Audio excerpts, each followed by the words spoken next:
کہ یتیم کی کفالت کرنے والا خواہ یتیموں کو کہیں رکھے اور کفالت کرے، الغرض ان کی کفالت کی ذمہ داری جن لوگوں نے لے لی، ان کی پرورش کی شفقت اور محبت کے ساتھ اپنے وسائل خرچ کر کے ان کی تعلیم کا اہتمام کیا، ان کی تربیت کا اہتمام کیا، ان کے والدین اور والد کا سایہ سر سے اٹھ جانے کے بعد اور جوانی تک ان کی پرورش کی اور انہیں کارآمد فرد سوسائٹی کا بنا دیا، جس شخص نے اپنے وسائل، اپنی محبت، اپنی توجہ، اپنا مال اس پہ خرچ کیا، آقا علیہ السلام نے اس کے لیے ضمانت دے دی ہے کہ اسے دوزخ سے نجات کا پروانہ مل گیا، اور اللہ پاک نے جنت اس کے لیے واجب کر دی، اور جنت میں بھی ٹھکانہ کیا ہوگا، فرمایا کہ اس کی میرے ساتھ سنگت اس طرح ہوگی جنت میں جس طرح ان دو انگلیوں کا اکٹھا رہنا۔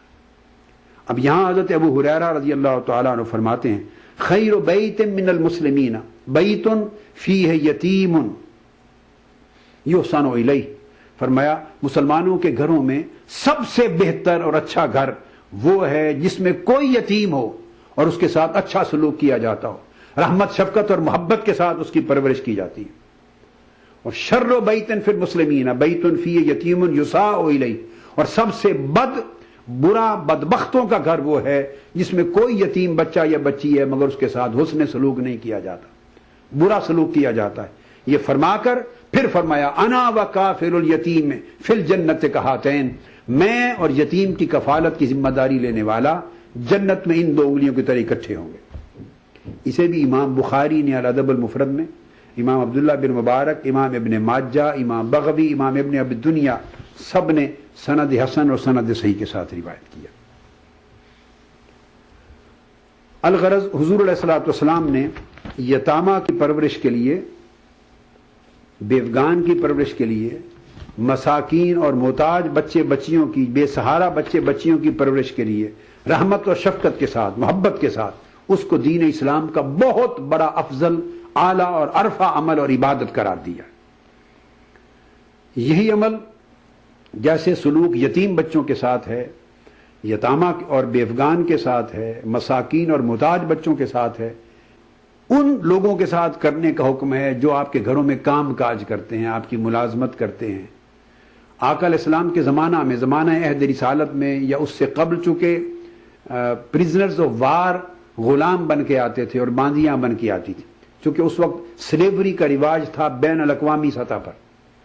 یہ بات ذہن نشین کر لیں کہ وہ جو غلام ہوتے تھے، بعض لوگوں کو کم علمی کی وجہ سے، مطالعہ کی کمی، اطلاع کی کمی، بے خبری کے باعث یہ مغالطہ لاحق رہتا ہے اور وہ ایک عجیب پریشانی میں، ہیجان میں مبتلا ہوتے ہیں۔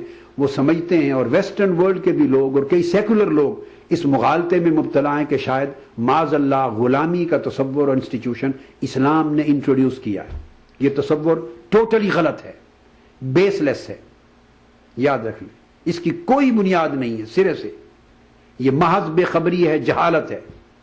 اسلام کی آمد، حضور علیہ الصلوۃ والسلام کی بعثت کو آج 1400-1500 سال ہوئے ہیں، جبکہ غلامی کا انسٹیٹیوشن بین الاقوامی سطح پر ہزارہا سال اسلام کی آمد سے پہلے سے چلا آ رہا ہے، اور یہ دنیا کے ہر کونے میں تھا۔ افریقہ میں تھا غلامی کا کانسیپٹ، آپ کو پتا ہے وہاں اسلام ابھی نہیں پہنچا تھا، غلام تھے، غلاموں کی منڈیاں لگتی تھیں، اور غلاموں کو امریکہ، پچھلے زمانے تک امریکہ لے جایا جاتا تھا۔ افریقہ کے ملکوں سے غلام بنا کے امریکہ لاتے سلیبز، اور ان سے کام کاج لیا جاتا تھا۔ افریقی ممالک میں یہ تھا، چائنا میں غلامی کا تصور تھا، روم اور فارس کی سلطنتوں میں جہاں اسلام نہیں تھا، یعنی وہ کرسچن سٹیٹس تھیں اور ادھر زورواسٹر اگر الگ ان کے مذاہب تھے، تو چائنا میں تھا، ادھر روم کی سلطنت میں تھا، قسطنطنیہ وغیرہ، اور اس سے اوپر گریک کے زمانے سے چلا آ رہا تھا، اور یہ سارا کا سارا کانسیپٹ ایجپٹ میں، مصر کے زمانے میں تھا، اس سے پہلے کی تہذیب جب یونان کی تہذیب میں تھا، ایجپشن تہذیب میں تھا، اس سے پہلے بیبیلونین تہذیب میں تھا، یعنی ہندوستان کی تہذیب اور ان کے مذاہب میں 5000 سال اس سے بھی پہلے کا تصور تھا۔ گویا اسلام کی دنیا میں آمد سے قبل پوری روئے زمین کی ساری تہذیبوں میں، تمام خطوں میں، تمام ممالک میں مور اور لیس غلامی کا تصور 5، 6، 7 ہزار سال پہلے سے چلا آ رہا ہے، قدیم تصور ہے۔ اسلام کے ساتھ اس کا کوئی تعلق واسطہ نہیں ہے۔ اسلام تو آج سے 1400-1500 برس پہلے آیا. اسلام نے تو اس میں ریفارمز کی, چونکہ یہ وبا بڑی وسیع تھی, ہر طرف دنیا پہ چھائی ہوئی تھی, پریڈومیننٹ تھی آل اوور دا ورلڈ. اور پھر پرزنرز آف وارز کے لیے کوئی اور قانون نہیں تھا سوائے 2 قوانین کے, ورلڈ وائڈ. میں اسلامک لا کی بات نہیں کر رہا, انٹرنیشنل لا کی بات کر رہا ہوں. جنگیں ہوتی تھیں, ان تمام ملکوں کے مابین ہوتی تھیں, روم اور فارس کے مابین ہوتی تھیں. اس سے قبل بھی تہذیبوں میں جنگیں ہوا کرتی جن کے میں نے تمام ذکر کیے. یعنی خواہ وہ تہذیب بازنطینی ریاست ہو, خواہ وہ رومی ریاست ہو, خواہ بازنطینی ریاستیں تھیں اور زمانہ تھا, خواہ گریک اور یونانی ریاستوں کا زمانہ تھا, خواہ مصری ریاستوں کا زمانہ تھا, خواہ بابل کی تہذیب اور حکومت سلطنت کا زمانہ تھا, بیبیلونین. ان تمام زمانوں میں اور ہندوستان میں حکومتیں ہوتی تھیں. تو جنگ میں جو لوگ پکڑے جاتے 2 ہی ان کی سزائیں تھیں, یا ان کو ڈیکیپیٹیشن یعنی بیہیڈنگ, کیپٹل پنشمنٹ, سزائے موت دی جاتی, تلوار سے سر قلم کر دیا جاتا, یا اس سے بھی زیادہ اذیتناک طریقوں سے مار دیا جاتا. یا سزائے موت تھی اذیتناک طریق سے, یا جو لیا کارآمد ہوتے لاتے تو انہیں غلام بنا لیا جاتا, سلیوری ہوتی, غلام اور باندیاں بن جاتی. اور پھر غلاموں سے وہ شرمناک اور اذیتناک سلوک انسانیت کے تمام طبقات کے اندر تاریخ میں کیا گیا ہے کہ جس کا تصور اسلام سننا بھی گوارا نہیں کرتا. تو قتل کر دیتے یا غلام بنا لیتے. اسلام نے ریفارمیشنز کی. اب چونکہ یہ پوری دنیا کی تہذیبوں میں ایک رائج الوقت چیز تھی, اس کے اندر ایک محدود حصے میں ٹوٹلی اسے ایلیمینیٹ کیا نہیں جا سکتا تھا, چونکہ جنگیں ہو رہی تھیں. ان کے لوگ پکڑے جاتے تھے, ادھر جاتے تھے, ان کے لوگ پکڑے جاتے ادھر آتے تھے, اور ایکسچینج آف پرزنرز کا نظام نہیں تھا. پلک کے نظاروں زمین کی بہاروں سبھی نے مناؤ حضور آ گئے.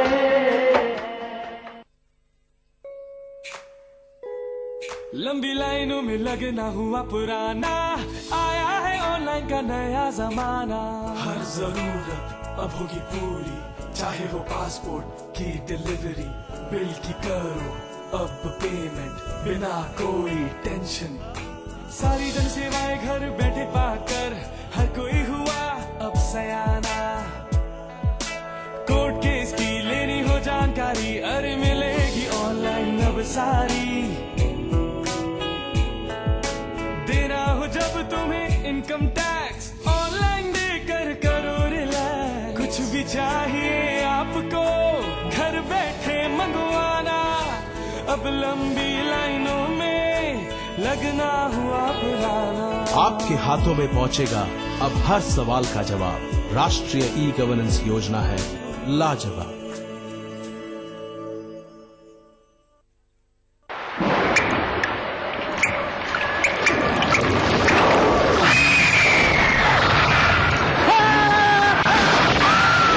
اگر سیمنٹ جنگ رودھک نہ ہو تو جان لیوا ہو سکتا ہے. شری الٹرا ریڈ آکسائڈ بھارت کا ایک ماتر جنگ رودھک سیمنٹ. اکثر زندگی کے اتار چڑھاؤ میں سمتیں گم ہو جاتی ہیں. چھوٹی چھوٹی الجھنوں کو سلجھانے میں سپنے الجھ کے رہ جاتے ہیں, پر ایک صحیح سمت اور تھوڑی سی مدد سے زندگی پھر سے سنورنے لگتی ہے.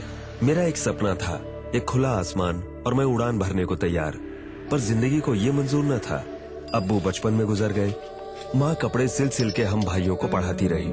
میری پڑھائی بیچ میں ہی رک گئی, پر میں نے کبھی امید کا دامن نہیں چھوڑا. پھر پتا چلا حکومت ہند کی جانب سے اقلیتی طبقے کے وسائل سے آری ہونہار بچوں کو 12ویں کے بعد کوئی پروفیشنل یا تکنیکی کورس جوائن کر کے تعلیم مکمل کرنے کے لیے اسکالرشپ ملتی ہے. آج میرا اپنا آٹو موبائل ورک شاپ ہے. میں آج اس قابل بن گیا ہوں کہ اپنے جیسے ہی بچوں کی مدد کر سکوں. یہ دھرتی امبر چاند اور سورج گگن چمکتی تارے, ہم جو چاہے وہ ہو جائے. آپ بنیں گے تو بنے گا ہندوستان. اپنائیے میلا اسکن کریم. اس کو صرف رات میں استعمال کرنے سے آپ کو ملے فیس پرابلم سے آزادی. اور فیس پرابلم کو کہیے بائے بائے. ایلی فارماسیوٹیکلز دوارا. ایک مٹھی بھر جینے کی آرزو, تبدیلی کی چٹکی بھر جستجو, روزمرہ کے مسائل کی ڈھیر ساری بے قراریاں, خالی پتیلے میں پکتی گھر بھر کی بھوک,